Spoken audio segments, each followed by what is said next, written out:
Now this takes us to our next story of the day.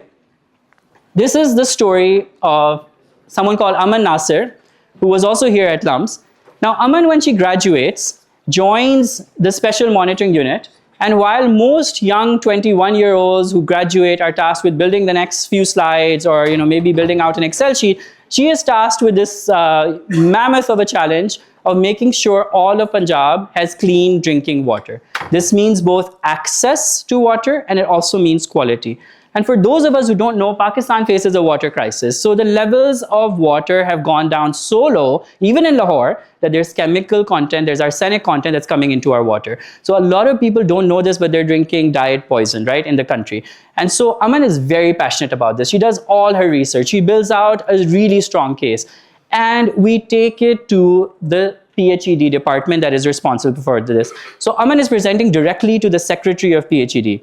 Now, the secretary of PhD is a really great guy. He's very patriotic, really smart guy, really incredible guy, but he is tired. He is exhausted because he is the 6th secretary in 2 years, and he's just waiting for his next transfer posting. He's not going to make bold decisions. So Aman talks with a lot of passion and tells him about the situation of water in Punjab and shows him all the data and says that the World Health Organization standards tell you that water quality in Punjab is pretty bad. He says that if it was that bad, we would have more people dying in Punjab. There would probably be something more dire happening. And Aman shows him data. She says that 40% of all patients, all of them in public sector hospitals, actually come because they're suffering from waterborne diseases. So it is pretty bad. But she also realizes there is no point arguing at this point. You've lost this person. You're not going to convince him in this meeting. So what does she do instead?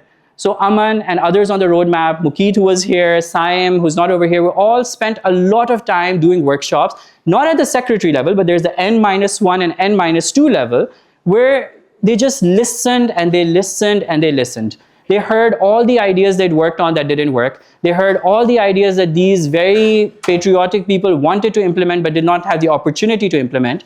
And beyond that, what Aman started doing and others on the team was to go and sit with them all day and not just do their own work, but do things that are outside the scope of what they're supposed to do. They're doing other people's work. They're doing things within the department that started happening much faster with better results.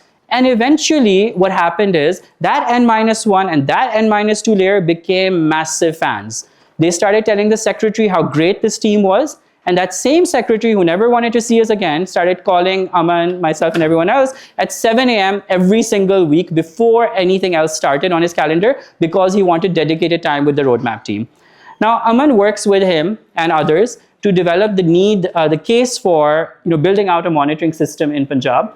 And she does not take any credit. She gives the entire credit to the secretary and lets him present to the chief minister, who then allows and gives the funding that's required to build out this massive, massive monitoring program. Now, Aman is sitting here at the back. She's done all the work, but this is what it really means to be a leader. To let others shine and take the credit because you've done your job. She was after the impact and she let everyone in the department shine. And because of this, because a result of this, all 11,000 water facilities in Punjab become geotagged for regular monitoring and evaluation on both access and quality. And I know when you hear stories like this, a lot of you, and I'm looking at your faces, feels like, very distant and who are these people and they seem really far. But I do want to say these are people who literally were here at LUMS. They were sitting in SS taking classes. And that's the story of Aman Nasir. So what you take away from the story, is that to be able to actually get something done, you need to influence without authority. And how do you do that, right? You make people feel seen. You listen and you listen and you listen. And you make heroes out of others. Because in the end, leadership is not about taking the credit. It's about getting to the outcome, but making heroes out of everyone else. And that is what Aman understood. And no matter what career you go into, this is something that you should really think about. How do you make heroes out of others? And how do you make them feel like the main characters in the story?